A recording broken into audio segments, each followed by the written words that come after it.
How's it going, YouTube viewers? Welcome to another horror movie review session. This time I'm going to do another 80s horror slasher. This is one of my favorites.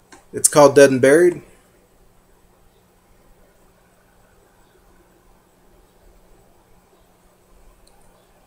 Okay, pop it open. The only thing that's in it is this poster art, which I don't really understand. I don't know if it was released overseas first or what. I haven't researched that enough to know. But other than that, that's all you get inside this. I like this movie so much, I really hope they release a special edition that's more worthy of what it really is. All they have on this DVD is audio commentary with the director, audio commentary with a co-writer, Ronald Shusett and actress Linda Turvey. I guess they're also in on the commentary with the co-writer. Audio commentary with the cinematographer, and trailers and poster and still gallery. To enjoy all the special features on this, you'd have to watch the movie 3 times after watching it the original time. I mean, I would watch it 4 times, but I don't know if I could sit through commentary 3 different times, you know what I mean? Maybe once, maybe pick one of the best. I would probably watch it with the director commentary. First of all, I'll give you some facts. Stan Winston did the special effects. All of you that love horror movies know that he did the effects in Aliens. You also have Robert Englund in this movie. He doesn't have a big part, but I'd say he's in it for maybe 3 minutes here and then 3 minutes there. You know, probably a total of maybe 9 minutes, something like that. I didn't keep track, but that's, you know, I think he popped up about 3 times. Jack Albertson plays a crazy mortician in this movie, and it's probably the best part. And I don't know if any of you know him, but he's an Oscar-winning actor, and this was his last performance. He plays a mortician with these really thick glasses on, and his eyes are popping out. If you've never seen this movie, the opening is awesome. You won't know what to expect, and I hate to get into it, but if I don't, then I'm not really telling you anything about the movie. You got this guy driving up to the beach in his Winnebago. He gets out to take some pictures.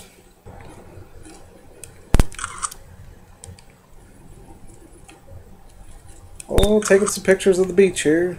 He's out there taking pictures of the beach. Nice pictures, you know. Getting some nice shots of the coral on the beach, and all of a sudden, ooh, he sees something in the screen.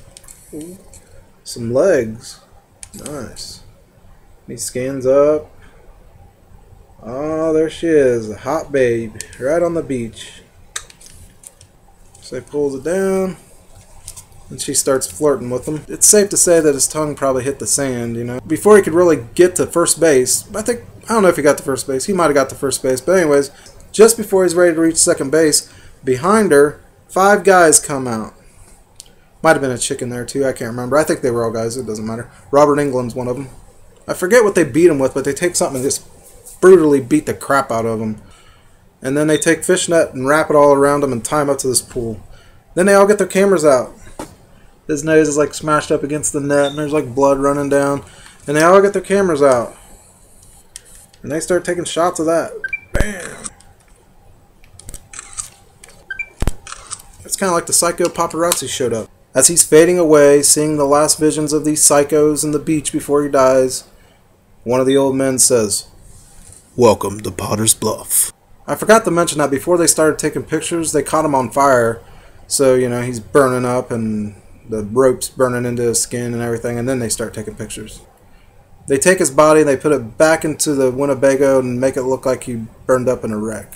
And the sheriff, Daniel Gillis, shows up and he's trying to figure out what's going on here. He doesn't really think that it was an accident. By the look of the body and everything, he thinks something else happens, which of course he's right. The next murder is a drunk sailor. It's kind of a funny scene. He's walking on the boat and he picks up a fish. He's like, "How you doing, little fishy? You want a little drink? Enjoy that, fishy." Then he gets killed with an ice hook and a fish spear. And of course, this group of people that killed him start taking his photos too. I don't really understand the photo concept of this movie. I really don't. I don't understand why they're taking pictures of him. I mean, at least they could have showed him at home working on a scrapbook, you know. But to put this murder here with what sticker? What sticker can I... Oh, this is a nice little... I like this fish spear. I'll put with this picture. Fishnet around the picture. Gillis investigates that murder also. Of course, he's going to investigate every murder in this movie until he figures it out. I just now realized at the beginning of this review I told you something that isn't true. something happened that didn't really happen. And I'm not going to tell you because if it does, it's going to ruin a little surprise. The next murder scene is probably one of the hardest ones to watch in this movie. A syringe is taken and poked in this guy's eye. The next scene that's really good in this movie is very creepy. It's effective, but the way that the scene goes down is just kind of dumb. But it doesn't matter because it's still pretty scary. This family shows up in town. It's a guy and his wife and his little boy. They get in an accident, so they're looking for help, okay? Well, there's this creepy looking house that's nearby, and the wife swears she saw a light in it and tells her husband, we need to go there for help. Okay, so they go up to the house and knock on the door. Nobody answers. If I have my family and I walk up to this creepy looking house and I knock and nobody answers, you think I'm going to go inside or even bring them inside? It's bad enough that they push the door open and go in. When they get in there, there's cobwebs and, the house looks like it's pretty much abandoned. Yet, does that make them turn around? I think a normal family would have been out the door. But instead, or the husband's like, I'll go investigate the basement. And I think maybe he's going down in the basement to see if he can find a breaker box. I forget. The creepy part of this scene is as they're in there, you see the shadow of a guy walk past the windows that are behind them. It's really cool when they leave the house and they're running back to their car. There's this thick fog.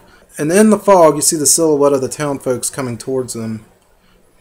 It's a really good horror scene. It's one of those that you just don't forget after you watch the movie. I don't want to tell you any more about the storyline because there's a nice twist to it at the end. And if I start telling you any more, that's going to ruin that for you. I could tell you there's a death scene where this female hitchhiker gets killed. She gets smashed in the face with a boulder. That's about all I can tell you about this movie, but there's some dark secrets in the town. And you're not going to find out what the heck's going on until the very end. And just when you think you know what's going on, they throw another curveball at you. This is another one I'm going to highly recommend. A lot of people probably haven't heard of it, but do check it out if you get the chance. This is another one I'm going to give a 4 out of 5. Not only is it a good slasher, but it's also scary. Alright, for now I'm out. If there's a horror movie you want me to review, just name it. Post a comment below. And by the way, have you seen my zombie?